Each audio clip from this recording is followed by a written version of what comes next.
I had a lot to say about Pam Bondi. And let me just start with this. Just to be fair, we gave the DOJ some notice. We said Glenn has addressed criticism. The DOJ has fallen short of MAGA's expectations for justice over the past year. Glenn wants to give the DOJ the benefit of the doubt and present his audience with reasons why there might be a backlog. One of those reasons being the amount of district attorneys. It's actually, I think, federal investigators that Democratic senators are holding up in confirmation. You have the number estimate of federal prosecutors that are being held up by Democrats. Deadline is 8 a.m., blah, blah, blah. We have not received anything, and I say that because it's not unusual for us not to get a response from the DOJ. For instance, we have yet to receive anything from our FOIA on the Jeffrey Epstein case. I don't know if I've ever mentioned this, but when I saw what was happening with the Epstein case, I noticed there seemed to be a real tiff between Dan Bongino and Pam Bondi. And so I know there had to be things that were being exchanged back and forth, and that would help us get to what really happened. So we requested copies, including, this is actually from the FOIA that we put out July 11th, copies of all records, including but not limited to emails, memorandums, notes, text messages, correspondence, meeting minutes, call logs, or any other communications sent or received by Dan Bongino that mention, discuss, or relate to any of the following topics: the Epstein files, Jeffrey Epstein's client list, any documents, investigations, or releases related to Jeffrey Epstein's activities, associate, or estate.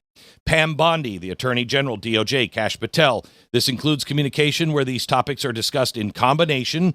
Bongino's references to the Epstein files in context of Bondi or Patel or individually. The search should include any electronic or paper records in Bongino's custody, as well as those involving him as the sender, recipient, or CCBCC participant. The time period of this request is from November 5th, 2024 until present day, July 11th, 2025. We're requesting these records in the public interest as they pertain to high-profile promises made by Bongino, Bondi, and Patel regarding transparency on Epstein-related matters, which have been widely discussed in the media and public forums. Disclosure would contribute to public understanding of government operations, accountability, and potential conflicts of interest involving senior officials. I am not seeking these records for commercial purposes. I request a waiver of all fees associated, blah, blah, blah, blah, blah. Crickets. We have not heard a thing from the DOJ. It is my right as a journalist to request with a FOIA request. The government is supposed to respond quickly to a FOIA request. Usually they do. When they don't respond quickly to a FOIA request, it sometimes can be dragged out for a very long time because the government doesn't want to do it. And so they'll come up with all kinds of excuses. I would think that a DOJ that wants to let the American people know what's going on would have honored that FOIA request. But again, it's not unusual. So let me first make a case. I want to make two sides of this case. And the one I believe is that Pam Bondi needs to be replaced right now. But I want to make a case that, wait a minute, there might be some things we don't understand. So you can make your own decision. And no straw man arguments. I'll give you both sides of this. First, let me make a case for accountability and action and why patience at some point can become complicity. A republic doesn't die only from chaos. It dies from tolerance of the intolerable. There comes a point when process stops being prudence and becomes protection. And that's what I'm concerned about, that we are in this place to where protection is happening. And history is merciless on this question of where this line is. The Roman Senate, they didn't fall just because they lacked laws. They weren't enforcing it. The laws were enforced selectively. Politicians, the Senate, everybody delayed. And so there was no justice, and the people noticed that.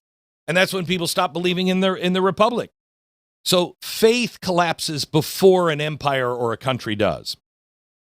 Same thing over and over throughout history. I don't need to bore you with all of the details. But this is the moment that we're living in right now. when small offenders are jailed swiftly, when the IRS will hire 85,000 agents to go over your records, but nobody will talk about Hunter Biden, no one will talk about the Clintons, no one will talk about anybody in power. Those just get swept away. When process crimes are aggressively pursued, when whistleblowers are crushed, which they have been, but sprawling, massive, well-documented corruption in government produces years of nothing but hearings and no results on those hearings, okay?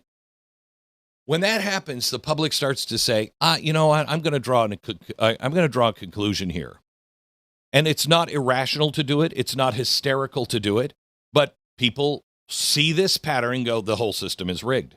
And that's the end of a republic. And that's why Pam Bondi needs to answer or be replaced. We must have the information that the American people can trust. So let me just tell you, these are the things that just drive me out of my mind that Pam Bondi needs to answer for and be replaced for. First, the Epstein case. That's the dumbest thing I've ever seen. I've never seen anybody handle anything. No, I take that back. Joe Biden, he handled his entire administration the way Pam Bondi has handled the Epstein case. It is honestly like she's like, I got all the information on my desk right here, and I got what am I doing here? I mean, it was almost that bad. I've got all the information, and you're going to see it tomorrow. It's set right here on my desk, and then nothing. Why did you say that, Pam? You have to tell the American people because you were bluffing, because you hadn't done your homework, because you were looking for press that night. Why would you say that and then have nothing? And then the next day say, well, I don't have it because the FBI in New York, they won't release it. They're holding the documents. And then not send FBI to the FBI office and arrest those people that would not turn over the records that you said they were holding. Why didn't that happen? I personally think it was just another lie or gaffe from you. It was you were incompetent and not ready to deal with it, and you opened your mouth. That's what I think happened. And that's the kindest I can get. So the Jeffrey Epstein thing, complete bungling of it. The lack of criminal prosecution for James Comey, for Clapper, for the lying under oath on so many things, but let's just say Russiagate, the collusion with the press and the use of the release of secret information to the press. We know it. We have the memos. We've seen the memos. Why hasn't anybody been charged? Why haven't these two been charged? Ricky, can you tell me, have they even lost their national security clearances? Oh, I don't think they have, but I'll double check that while you're going off. Yeah, yes. Just check. Yeah, okay. Next, the lack of criminal prosecution against Adam Schiff or the New York Attorney General Letitia James or anyone else that tried to weaponize the justice system against political opponents. Most prominently, that would be Trump. Where is any case on that? And you know what? If you don't have a case, say you don't have a case. But don't just leave it hanging out there. Lack of arrests for various Democratic scandals, including the Russia collusion hoax. Where's that? The Mar-a-Lago raid? I mean, we keep finding out it's worse and worse and worse, and nothing happens. How about the 2020 election fraud?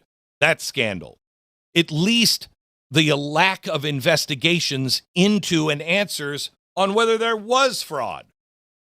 Nothing? You got nothing. A year in, you got nothing. Okay.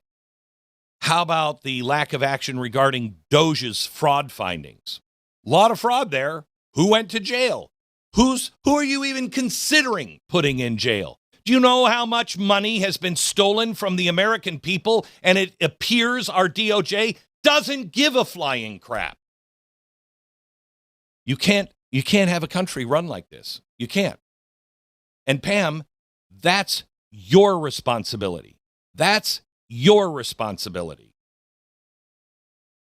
Where are all the arrests and investigations into all the state and federal government that participated in the Somali fraud? I know you're going and you're getting the Somalis. And you got some Russians, and I congratulate you on that. But I want to see the people that were involved at the airport. I want to see the bankers that knew. I want to see the people that turned a blind eye. I want to see people who actually planned it. Where is that? I know you're only a year into it. How long do we have to wait here? How about the failure to drain the swamp on the deep state actors working against the American people and their elected officials? Do we have anything on that? Anything. The failure to prosecute anyone involved in the Biden-era weaponization of government. Dare I even say COVID? The Unjust Face Act arrests? Everything the Twitter files exposed about what the government was doing? Where is a single arrest? Where and when will someone pay for any of this? How about Biden's auto pen scandal? Where the hell's that? How about this? How about the lies that happened under oath by the Capitol Police, proven to be lies by videotape about January 6th? January 6th. What about the pipe bomber? Definitely not that guy. We got this guy over here. Uh-huh. What about the FBI lying about the number of agents that were actually there at January 6th? We're going to do anything about that? Here's one of my favorites. This is a recent hit. The lack of going after the Clintons for non-Epstein-related reasons, like Gazprom and Uranium One. We got that one dead to rights. Benghazi, dead to rights. Hillary's email server, dead to rights. Claims of fraud in Haiti with the Clinton initiative, dead to rights. Anything the Clinton Foundation has touched, I'm pretty sure you can find something. And what happens? You don't do anything, so Congress has a little show trial to enrage the left and the right based on a fishing expedition that you're not going to get anything from, except you're going to get people riled up on teams. That's not helpful to the Republic. How about the lack of apparent investigations into George Soros and all of his foundations? I know you're just starting that. Can we get an update at all? Why does this man have so much influence in our politics? Everyone knows. And there's zero pushback from anybody in power. I mean, you could go back to the Ukraine color revolution of 2014, which, of course, led them to try to impeach Trump. But, the lack of investigations in COVID is astounding. No one went to jail. You know how many people died? Because you all colluded. You colluded. You knew this was untested. You knew it had dangers. You didn't tell us about it. Instead, you said, you have to take it. Nobody goes to jail for that. No one. No one pays a price. How many people in this world, let alone this country, died because of that? And by the way, what about buddying up with China and being partially responsible for COVID? Is anybody going to pay a price for that, or do we just not care? Because it's science.